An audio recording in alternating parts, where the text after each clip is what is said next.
लकडाउननि समाव आंनि रादाब दालाहर लकडाउननि समाव आंनो फन दाहर आंनो दाहर मेसेन्जार वाट्सएप मेसेज आंनो दाहर गिख्रंथाव कर'ना बेरामाव गाग्लोबजानाय आरो जिउ खोमानांनायनि बेरामिनि भिडिअ सावगारि लकडाउननि समाव आंनि रादाब दालाहर लकडाउननि समाव आंनो फन दाहर दान्दिसे सिगां बिलिफांनि रादाबनि आपडेटआव आं नुबाय रोजासेनि बारा जाबाय जोंनि हादराव बे मुलुगाव गिख्रंहोनाय बेरामजों गाग्लोबजानाय सुबुंनि अनजिमाया 27 बेसेनबरहा जिउ गोमालांनायाव बोथिरो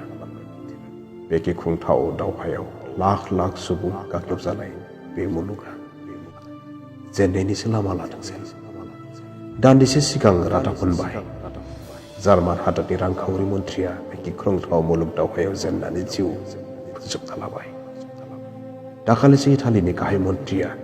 आखाइ दैखांखांबाय आं दान्दिसे स्रि थाथ'नि लकडाउननि समाव बे समाव आंनि रादाब दालाहर लकडाउननि समाव आंनो फन दाहर आं माबोरै दं मोजाङै ना गिख्रंथावै आं जेबो बुंस' हाया लकडाउननि समाव आंनि रादाब दालाहर आंनो फन दाहर मेसेन्जार वाट्सएप मेसेज